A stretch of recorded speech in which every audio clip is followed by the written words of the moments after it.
پیارے دوستو، اس کہانی کو سننے کے بعد آپ کو بہت مزہ آئے گا۔ دوستو، ویڈیو کو آخر تک ضرور سنیے گا۔ میں والد کو صبح کا ناشتہ کروا کر گھر سے نکل آئی۔ میری مٹھی میں چند سکے تھے جو میں نے رات کو گھر سے بڑی مشکل سے تلاش کیے تھے اور جو مجھے بائی کے گھر پہنچانے تک کام آ سکتے تھے۔ اس وقت یہی پیسے غنیمت تھے۔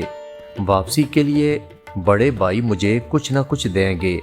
میں اسی آس پر بائی کے گھر پہنچی تھی۔ بائی آگے آفس جانے کے لیے تیار ہو کر بیٹھے ناشتہ کر رہے تھے۔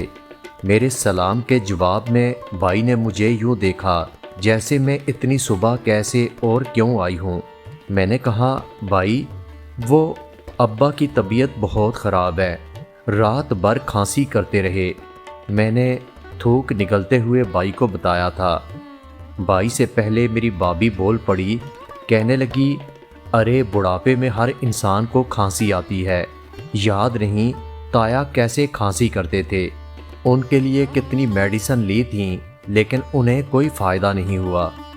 میں نے بے بسی کے ساتھ اپنے بھائی کو دیکھا تو بھابھی پھر شروع ہو گئی، کہنے لگی، مہنگائی دیکھ رہی ہو، آسمان سے باتیں کر رہی ہے، کتنے اخراجات ہوتے ہیں، بچوں کی فیسیں، بلوں کی ادائیگیاں، راشن پانی۔ میرا ایک شوہر کمانے والا ہے، اوپر سے تم ہر مہینے پیسے مانگنے آ جاتی ہو، ہم کہاں سے پیسے دیں؟ ابھی میری بیٹی کی فیس میرے شوہر نے کسی سے ادھار لے کر ادا کی اور کچھ میرے پاس پیسے جمع تھے جو مجھے کام آئے۔ مجھے اپنی بھابھی کی کوئی بات بری نہیں لگ رہی تھی، مجھے تو دکھ بائی کی خاموشی اور اس کے اطمینان پر تھا۔ بائی کے چہرے پر مجھے تلاش کرنے سے بھی کوئی ندامت نظر نہیں آ رہی تھی۔ میں اٹھ کر کھڑی ہوئی، نہ چاہتے ہوئے بھی بائی کو مخاطب کرنے لگی، بائی، آپ کتنے دنوں سے ہمارے گھر نہیں آئے، ابا آپ کو بہت یاد کر رہے تھے۔ بائی کہنے لگا، ہاں میں چکر لگاؤں گا۔ بائی نے یہ بات بڑی بیزاری سے کہی تھی۔ بائی کھڑے ہو چکے تھے، شاید وہ آفس جانے لگے تھے۔ میں نے بڑی آس کے ساتھ بائی کو دیکھا تھا، شاید مجھے اپنے ساتھ چلنے کو کہیں گے، شاید کہیں گے چلو میں تمہیں گھر چھوڑ آتا ہوں، مگر وہ تو بھابھی کو خدا حافظ کہنے کے بعد چلے گئے۔ بھابھی مجھے کہنے لگی، بیٹھو میں تمہارے لیے ناشتہ لاتی ہوں۔ نہ جانے بھابھی نے یہ بات کس دل سے کہی تھی۔ میں نے کہا، نہیں بھابھی، میں ناشتہ کر کے آئی ہوں۔ میرے گلے سے بامشکل آواز نکل رہی تھی، پھر میں رکی نہیں، میں تیز تیز قدم اٹھاتی ہوئی گھر سے باہر آ چکی تھی۔ میری آنکھوں میں آنسو تھے، مجھے کچھ پتہ نہیں تھا کہ میں کہاں جا رہی ہوں، میں بس چلتی جا رہی تھی۔ سورج کی کرنیں میرے جسم کو جلا رہی تھیں، ایسا لگ رہا تھا جیسے بدن میں آگ جل رہی ہو، لیکن اس سے کہیں زیادہ میرے اندر آگ جل رہی تھی۔ اتنی بڑی زمین، اتنا بڑا آسمان، اور میں اکیلی تھی۔ میری آنکھوں سے آنسو بہہ رہے تھے۔ میں سوچ رہی تھی کہ گھر جا کر ابا کو کیا جواب دوں گی۔ میرے والد بیچارے کتنی آس لگا کر مجھے دیکھیں گے اور میرے پیچھے اپنے بڑے بیٹے کو تلاش کریں گے۔ میرے لبوں سے سسکیاں نکل رہی تھیں۔ پہلی اولاد ہونے کی وجہ سے ماں باپ میرے بھائی سے بہت محبت کرتے تھے، ان کا پلہ بھائی کے لیے ہمیشہ بھاری رہتا تھا۔ اس کے بعد ہم دو بہنیں پیدا ہوئیں۔ یہ نہیں تھا کہ ہم دونوں کو نظر انداز کیا گیا تھا، بات بس یہ تھی کہ اکلوتا چاند آسمان پر منفرد نظر آتا ہے، سو بڑے بھائی بھی ایسے تھے۔ اسکول کالج میں تھرڈ پوزیشن لے کر آنے والے بڑے بھیا یونیورسٹی میں ایک لڑکی کے عشق میں گرفتار ہو چکے تھے اور عمر قید کی سزا کے ساتھ اس کے غلام بن چکے تھے۔ ماں کے لیے یہ صدمہ بہت گہرا اور تکلیف دینے والا تھا، کیونکہ انہوں نے بڑے بھائی کی شادی کے خواب سجا رکھے تھے اور وہ سارے خواب مٹی میں مل چکے تھے۔ میری ماں بھی منو مٹی کے نیچے جا کر سو چکی تھی۔ ابا نے کڑوا گھونٹ بھرا اور اپنے کمرے تک محدود ہو کر رہ چکے تھے۔ بھابھی روایتی رسموں کی کتابیں پڑھ کر آئی تھی۔ نندو اور سسر کو برداشت کرنا دور کی بات، وہ انہیں دیکھنا بھی پسند نہیں کرتی تھیں اور وہ اس بات کا اظہار کرتی تھیں۔ میرے بڑے بھائی ان کے پیار میں اتنے اندھے ہو چکے تھے، پھر بھی اتنی مروت ضرور دکھائی کہ ہمیں گھر سے نکالنے کے بجائے وہ خود سے الگ ہو گئے اور ایسے گئے کہ اب عید پر شکل دکھاتے تھے۔ پھر باجی کیونکہ بڑے بھائی سے 5 سال چھوٹی تھی اور وہ ابھی انٹر میں پڑھ رہی تھیں، میری ماں کی کزن نے انہیں اپنے بیٹے کے لیے پسند کر لیا تھا۔ کیونکہ ماں کے انتقال کو ابھی کچھ زیادہ عرصہ نہیں ہوا تھا، اس لیے ابا نے بہت سادگی کے ساتھ باجی کو اپنے شوہر کے ساتھ رخصت کر دیا تھا۔ اب میں بھی انٹر کی اسٹوڈنٹ تھی، مجھے پڑھنے کا بہت شوق تھا، میں بہت آگے تک پڑھنا چاہتی تھی۔ یہ میرے خواب تھے کہ میں پڑھ لکھ کر ایک ڈاکٹر بنوں۔ ابا کی بیماری نے میرا کالج بھی چھڑوا دیا۔ مجھے اپنے خوابوں کے ادھورے رہ جانے کا افسوس نہیں تھا۔ مجھے ابا کی بیماری نے پریشان کر رکھا تھا۔ میں ہر وقت ان کی خدمت میں لگی رہتی، لیکن صرف خدمت سے کیا ہوتا تھا؟ ہماری گزر اوقات صرف ابا کی پینشن پر تھی، جس میں دال روٹی مشکل سے چلتی، دوائیوں کے پیسے کہاں سے لاتی؟ پچھلی 3 راتوں سے ابا بالکل نہیں سو رہے تھے۔ میرے والد کو دمے کی بیماری تھی اور وہ بہت شدید اٹیک ہوتا تھا۔ میں پوری رات بیٹھ کر ابا کی پیٹھ کو ہاتھ مارتی تھی۔ اب اسی سلسلے میں بڑے بھائی کے پاس آئی تھی کہ ابا کو ڈاکٹر کو دکھا دیں، لیکن بھائی کے کان پر جوں تک نہیں رینگی۔ لوگ بیٹے کی آرزو اس لیے کرتے ہیں کہ وہ بڑا ہو کر ان کا سہارا بنے گا، لیکن اب تو یقین ہو چکا تھا کہ یہ ساری باتیں ایک خواب ہوتی ہیں۔ میں چلتے چلتے جانے کہاں نکل آئی تھی، میرے حلق میں کانٹے چبھ رہے تھے، میری ٹانگیں شدید درد کر رہی تھیں، میرا دل مزید بوجھل ہونے لگا۔ سامنے باجی کا گھر تھا، میں کتنی دیر کھڑی ان کے دروازے کو دیکھتی رہی۔ مجھے سمجھ نہیں آ رہا تھا کہ میں کیا کروں۔ واپس جانے کی ہمت نہیں تھی، نہ باجی سے ملنے کی ہمت تھی، کیونکہ باجی کے حالات بھی بہت اچھے نہیں تھے۔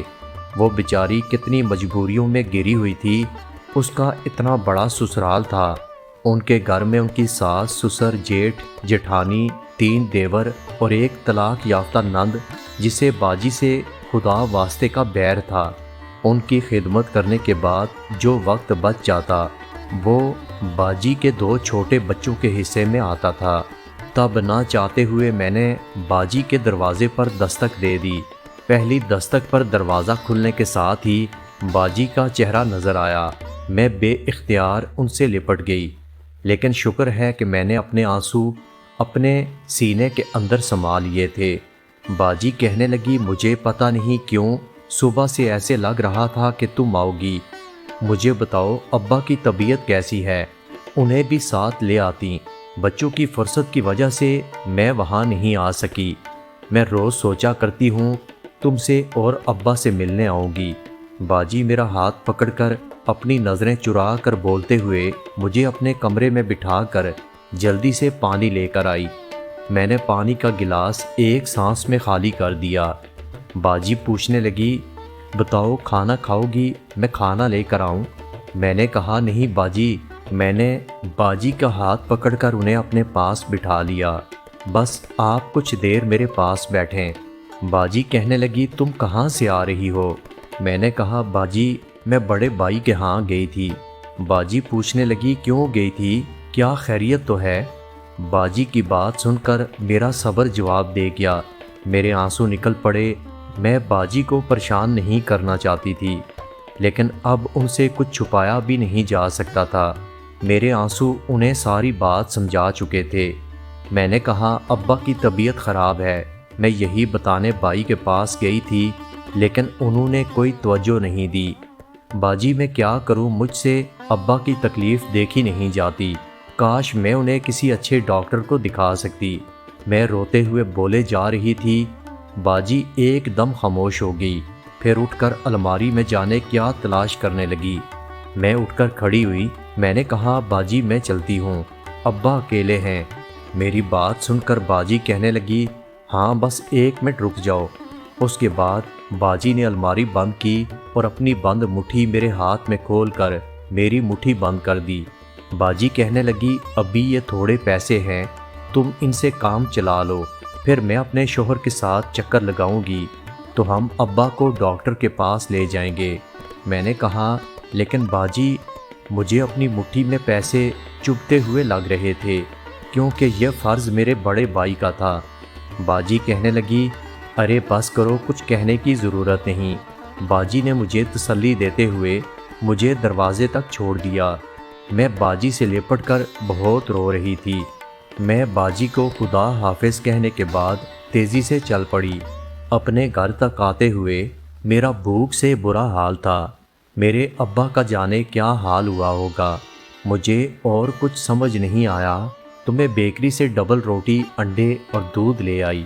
میں بیکری سے باہر آئی تو سامنے یاسر انکل کھڑے مجھے پکار رہے تھے۔ یاسر انکل ہمارے محلے کے بہت شریف انسان تھے۔ ان کی کپڑے کی فیکٹری تھی۔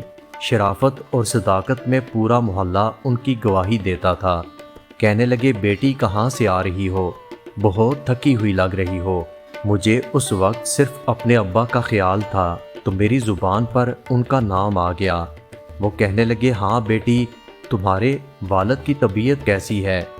میری آنکھوں میں پانی جمع ہونے لگا تو میں نے سر جھکا لیا۔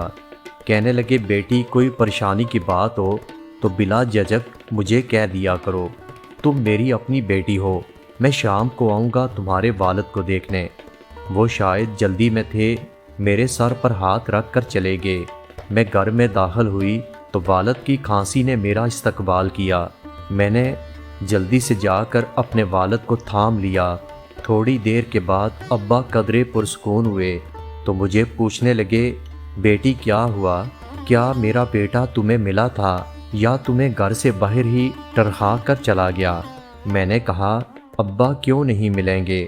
ابا کہنے لگے، تو پھر وہ تمہارے ساتھ کیوں نہیں آیا؟ میں نے کہا، ابا وہ کل آنے کو کہہ رہے تھے، ابھی انہیں ضروری کام تھا۔ میں نے اپنے والد کو جھوٹی تسلی دلائی تھی۔ میرے والد میرا ہاتھ تھام کر بولے، بیٹا باپ سے جھوٹ نہیں بولتے۔ میں نے کہا، ابا جب آپ جانتے ہیں تو پوچھتے کیوں ہیں؟ ابا کہنے لگے، بیٹی میں اپنی تسلی کے لیے پوچھتا ہوں۔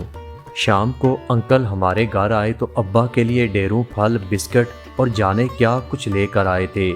مجھے اپنی غریبی پر شدت سے رونا آ رہا تھا اور بڑے بھائی پر بہت غصہ آ رہا تھا۔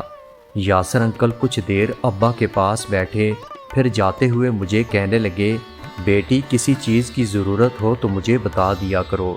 اب میں کیسے بتاتی کہ ہاں مجھے ضرورت ہے بہت ساری چیزوں کی، اپنے لیے نہیں بلکہ اپنے ابا کے لیے۔ اس رات میں نہ جانے کس سے لڑ رہی تھی۔ میرے لیے سب کچھ میرے والد تھے اور میں انہیں ساری دنیا کی نعمت دینا چاہتی ہوں۔ ایسے ہی میری آنکھ لگ گئی، لیکن صبح نئے عزم کے ساتھ میں اٹھی۔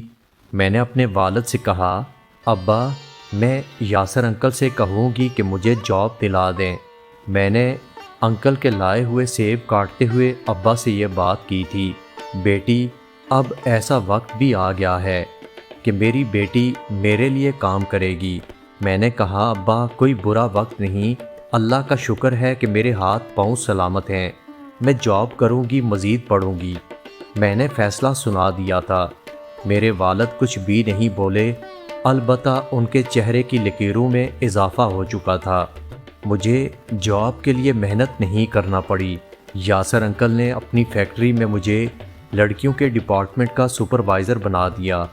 میں صبح 10 بجے ابا کے کام اور گھر کے سارے کام ختم کر کے فیکٹری چلی جاتی اور پورے 5 بجے واپس آتی تو رات کے کھانے کے بعد میں بیٹھ کر پڑھ لیتی۔ رات کو جب میں پڑھنے بیٹھتی تو میری نظر میری کتاب سے ہٹ کر والد پر ٹھہر جاتی۔ مجھے ان پر بہت ترس آتا تھا۔ وہ بالکل ہڈیوں کا ڈھانچہ بن چکے تھے۔ کاش میرے بھائی کو احساس ہوتا کہ وہ خود کتنا آرام اور عیش میں رہتا ہے اور ابا کا ذرا خیال نہیں۔ اس وقت میرا دل دکھ سے بھر چکا تھا۔ اچانک ایک خیال آیا کہ ابا کو اگر کچھ ہو گیا تو پھر میں کیا کروں گی؟ میرا دل کسی گہری سوچ میں ڈوب رہا تھا۔ پھر میں اپنی بات کا خود ہی جواب دے رہی تھی، نہیں میرے والد کو کچھ بھی نہیں ہوگا، میں سیلری ملتے ہی ابا کو اچھے ڈاکٹر کو دکھاؤں گی، پھر ان کی خوراک کا اچھا خیال رکھوں گی، انہیں پھل جوس سب کچھ اچھا بنا کر کھلاؤں گی اور وہ بالکل صحت مند ہو جائیں گے۔ خیر جب میری پہلی سیلری مجھے ملی تو میں نے ڈھیروں پھل خریدے اور آئندہ کے لیے بہت کچھ سوچ کر گھر واپس آئی۔ میرے والد اطمینان سے سو رہے تھے۔ میں نے اپنے والد کو آواز دی، ابا۔ میری آواز سن کر کسی نے کوئی جواب نہ دیا۔ تھوڑی دیر کے بعد میری چیخوں سے پورا محلہ دوڑتا ہوا چلا آیا۔ میرے ابا اللہ کو پیارے ہو چکے تھے۔ میری دنیا ویران ہو چکی تھی۔ میرا بڑا بھائی دنیا کو دکھانے 3 دن ضرور آیا تھا، لیکن مجھ سے جھوٹے منہ یہ تک نہیں کہا کہ میرے ساتھ چلو۔ اسے یہ فکر بھی نہیں تھی کہ میں گھر میں اکیلی ہوں۔ البتہ میری باجی بار بار یہ بات دہرا رہی تھی۔ وہ کہہ رہی تھی، تم اکیلی ہو، میرے ساتھ ہمارے گھر چلو۔ میں نے کہا، باجی میں اپنے گھر پر ہوں، میں اکیلی تو نہیں ہوں، میرے ساتھ میرے والد کی یادیں ہیں۔ میں نے باجی کو خاموش کروا دیا۔ پھر کتنے دن گزر گئے، میری زندگی میں کچھ نہیں رہا تھا۔ میں سارا وقت والد کی چارپائی کو دیکھتی رہتی۔ میں نے اپنے والد کے لیے کیا کچھ نہیں سوچا تھا، لیکن پھر یاسر انکل کے سمجھانے پر میں نے پھر سے فیکٹری جانا شروع کر دیا، جس سے کافی حد تک میرا دھیان ہٹ چکا تھا۔ اب گھر کے کام نہ ہونے کے برابر تھے۔ اسی دوران میں نے گھر کی حالت کافی بہتر بنا لی، ویسی جیسی میں اپنے والد کے لیے چاہتی تھی۔ ابا کی چارپائی کی جگہ میں نے خوبصورت بیڈ رکھا دیا۔ میں تصور کرتی تھی کہ میرے والد اس پر آرام فرما رہے ہیں۔ میں نے چھوٹا فریج لیا، روز پھل لا کر رکھتی تھی۔ اگر کوئی فقیر صدا لگاتا تو میں وہ پھل نکال کر اس کو دے دیتی۔ اس بات سے مجھے تسلی ہوتی۔ انہی دنوں میں نے خواب میں اپنے والد کو دیکھا۔ میرے والد صحت مند لگ رہے تھے۔ ان کا چہرہ بہت خوشگوار تھا۔ میں نے اپنے والد سے پوچھا، ابا آپ اتنے صحت مند کیسے ہوئے؟ میرے ابا کہنے لگے، اتنے پھل کھلاؤ گی تو میں صحت نہیں پکڑوں گا۔ ابا نے مسکراتے ہوئے یہ بات کہی تھی۔ اس کے بعد میں نے ہر روز پھل لینے شروع کر دیے۔ مجھے یقین ہو چکا تھا کہ میں جو پھل اپنے والد کے لیے خرید رہی تھی وہ میرے والد ہی کھا رہے تھے۔ دوستو، یہ تھی ہماری آج کی ویڈیو۔ امید کرتا ہوں کہ یہ ویڈیو آپ کو پسند آئے گی۔ دوستو، اگر آپ کو ویڈیو اچھی لگے تو ویڈیو کو لائک اور میرے چینل کو سبسکرائب ضرور کیجیے گا۔ اپنا بہت سارا خیال رکھیے گا۔ ملتے ہیں اگلی ویڈیو کے ساتھ۔